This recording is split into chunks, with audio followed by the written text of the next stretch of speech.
Okay, pharmacists, you have 5 weeks until registration for FPGEE opens.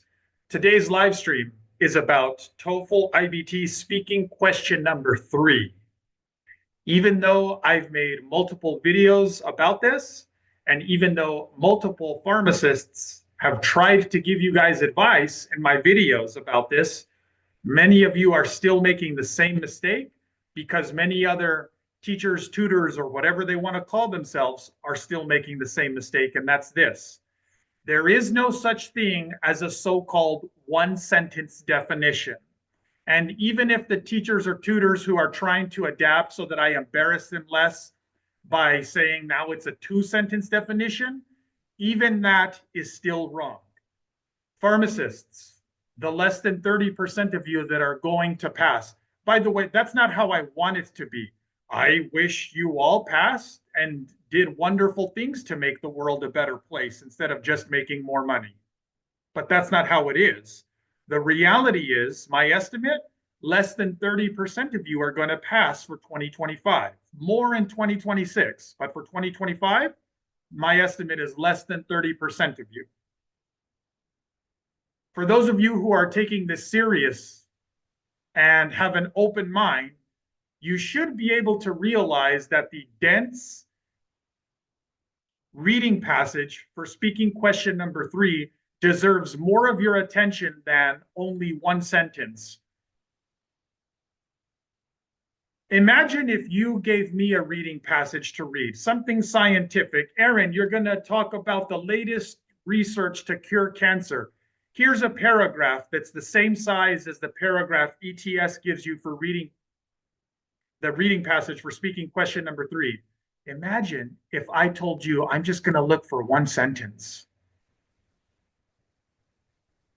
Imagine how you would immediately think of me as not being advanced or not willing to do the work. Something like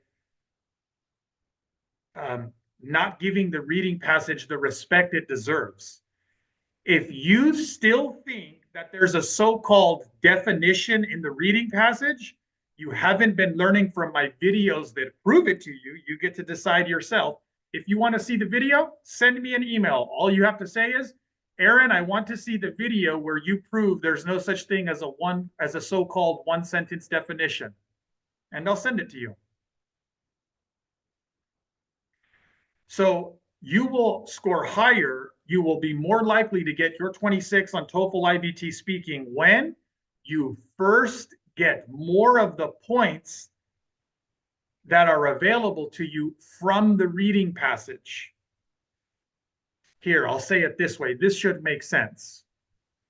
You know that the TOEFL is hard. You know that they do a good job of challenging you, a good job of increasing the difficulty level to really find out if you're fluent or just able to hack it.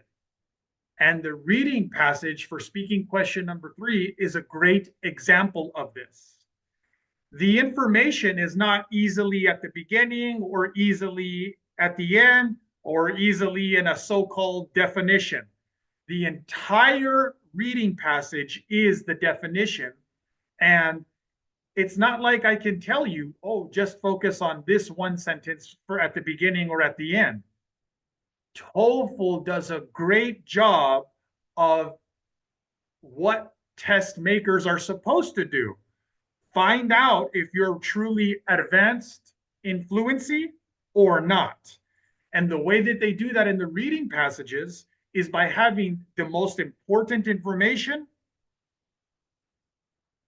scattered throughout the reading passage, which means it's harder for you to just find a so-called definition, lift it, and prove that you're advanced. It's harder than that. Instead, you're going to have to dig into it.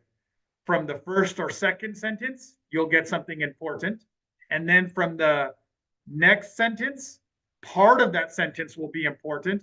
Maybe the sentence after that will be a blank, but then the sentence after that. So do you see how complicated it is? Do you see how much more work and effort you're going to have to put into this? And maybe that's one of the reasons why so many other people don't give this advice. Maybe they know that you don't want to hear you're going to have to put more work and effort into it. Maybe they know that you would much rather hear you only need one sentence, a so-called definition. The entire reading passage for speaking question number 3 is the definition, not just one sentence, or if some of them are starting to adapt to me, kind of adapt to me, and now they're telling you 2 sentences, let me be clear, that is also not enough. The entire paragraph is the definition. Okay, so pharmacists, those of you who are more determined than the other pharmacists, those of you who have a greater likelihood of being part of the less than 30% who pass for 2025 and are taking FPGEE in October this year, I encourage you to be willing to look at the reading passages with fresh eyes, because there are points that you have previously been leaving on the table, points that I want you to collect, points that you are already capable of collecting. Your reading skills and your overall English fluency are already good enough to be getting those extra points from the reading passage that you have previously been neglecting. I know part of it is not your fault. You believed somebody just because they had a lot of subscribers and views. But I thought you were paying attention to who has the most verifiable passing scores. Maybe I was wrong. Go watch my videos so that you can score more points. Start with the videos that have pharmacists giving you their best advice on how they went from not passing to passing. I'll end my video with this. For the reading passages for speaking question number 3, should you only be looking for a so-called definition, or should you start treating the entire reading passage as the complete, thorough, and advanced 26 advanced definition?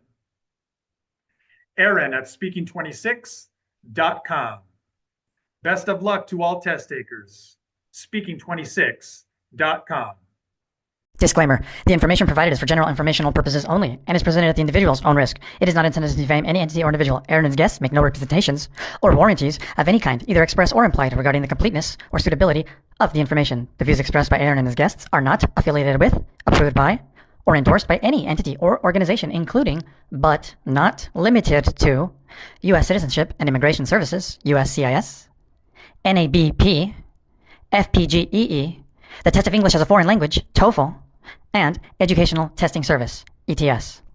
The main purpose behind that video is to educate other students that everyone has their own way. Okay? But just go like stick with someone. Believe me, like the templates, maybe some people will get the 26 using templates, but it's not because they use the strict template, the templates as it is.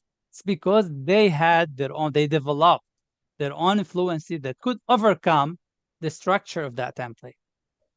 A person that you can see and hear, the speaking templates are wrong.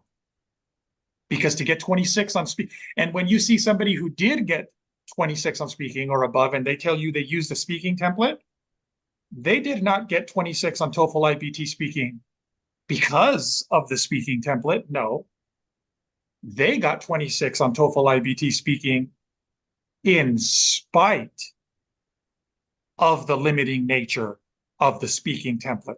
They got 26 on TOEFL IBT speaking because their speaking fluency was so good, is so good, that it was able to overcome the limiting structure that is speaking templates. I never got 26 using AI website. Okay, but you did on the real test after meetings with me. Yeah. If you want to see more videos with people giving you their best advice on how they got their 26 on TOEFL IBT speaking,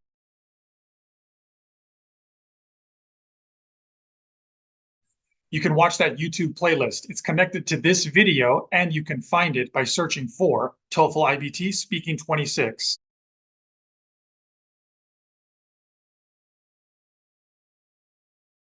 You can also find it by going through speaking26.com.